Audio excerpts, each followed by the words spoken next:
You think you have weak willpower, but that's not the truth. Most people quit on day 3 not because they're lazy, not because they're broken, and not because they just aren't disciplined enough.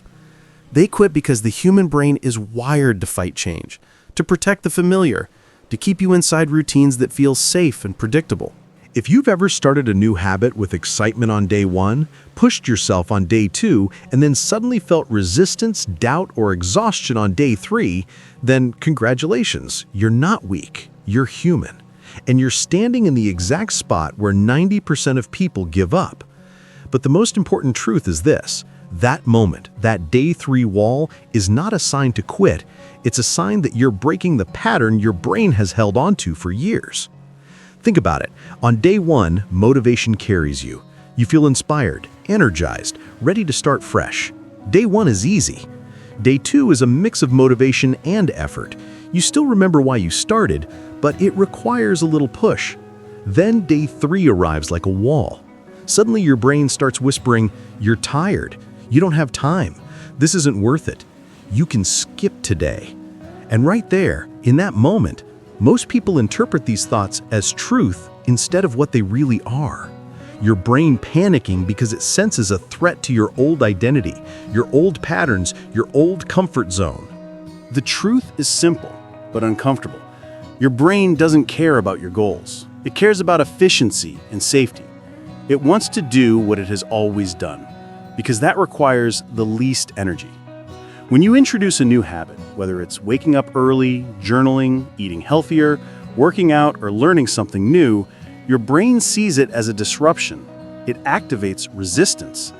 Not because you can't change, but because change requires energy, and the brain's instinct is to conserve energy at all costs. That's why day 3 feels like hitting an invisible wall, because biologically, you are.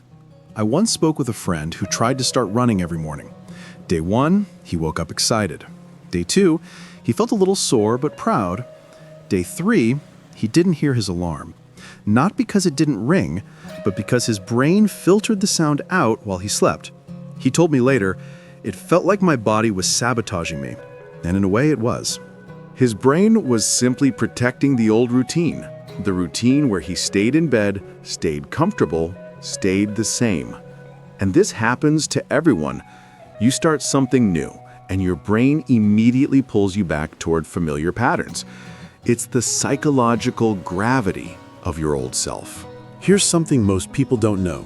Your brain resists change, not because it hates growth, but because it doesn't trust consistency yet. Think of it like a guard dog standing at the door of your habits. On day 1, it lets you pass. It's curious.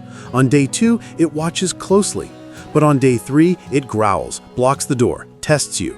Not because it wants you to fail, but because it wants to know if you're serious, if you'll show up again tomorrow, if this new habit is a real priority or just a temporary burst of enthusiasm. Day 3 isn't the problem, it's the test. The good news? If you push past day 3, even imperfectly, even badly, even for just a few minutes, something changes inside you. Your brain says, "Oh, we're really doing this." And the resistance drops. Not all at once, but enough for you to move forward, enough for your new identity to begin forming, enough for your old self to weaken. I once heard a story about a woman who wanted to meditate every morning.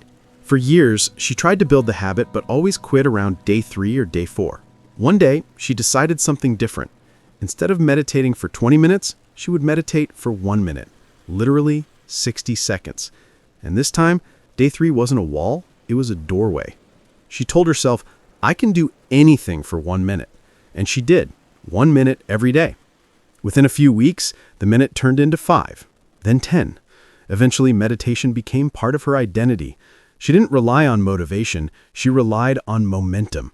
That's why she succeeded, not because she was stronger, but because she learned how to bypass the brain's day 3 resistance. That's the first key to not quitting.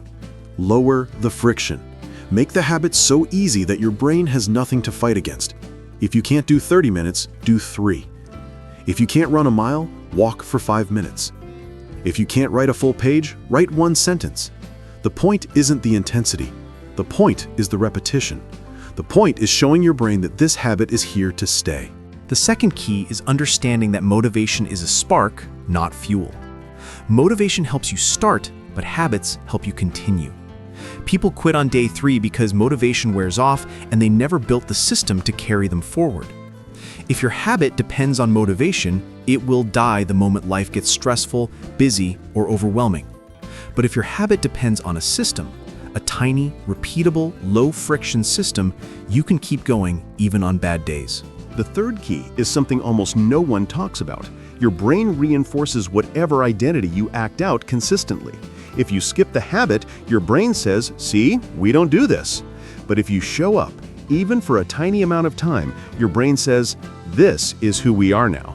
And that identity becomes stronger every day you continue. I remember listening to a man who transformed his entire life, starting with one tiny habit, making his bed every morning. It sounds silly, right? But this man was depressed, overwhelmed, and felt like he had no control over anything. His therapist told him, "You need one daily win, something small, something guaranteed." And so he made his bed, day after day, month after month. And what started as a tiny daily win became the foundation for his entire identity. From that one small action, he gained confidence, discipline, and stability. One identity shift at a time. That's the hidden truth behind day 3. It's where your identity is being formed. Not when everything is easy, not when motivation is high, but when your brain starts resisting. That resistance is the construction site of your new self. You just need to keep going long enough for the foundation to settle. The fourth key is understanding the rule of 3. Day 1 is excitement. Day 2 is effort. Day 3 is resistance. But day 4 is breakthrough. Day 4 is identity. Day 4 is where most people never arrive, and where you can separate yourself from the 90% who quit. So how do you reach day 4? By planning for the struggle instead of being shocked by it. When you expect resistance, you're not surprised by it. You're prepared. You don't interpret it as failure, you interpret it as proof you're growing. The final key is this: you don't need perfect days, you need consistent days. You can do the habit badly, you can show up tired, you can show up late, you can do the minimum. But as long as you show up, you win.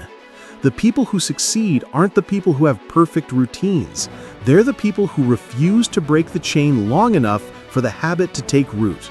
And here's the truth that nobody tells you. Once you break past the day 3 wall for a few habits, something incredible happens. You begin trusting yourself. You begin believing that you can stick to something. And that belief carries into every other part of your life. When you prove to yourself that you can keep going when most people quit, you unlock a version of yourself you didn't know existed. Stronger, more disciplined, more capable. Someone who doesn't bow to resistance but moves through it. Someone who doesn't quit on day 3. Someone who becomes unstoppable. So the next time you start a new habit, expect the wall. Expect the whispers of doubt.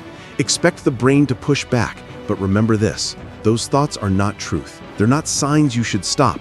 They're simply echoes of your old identity trying to survive. And you are not your old identity anymore. Push through day 3, reach day 4, build the habit, rewrite your identity, become the exception, become the one who doesn't quit.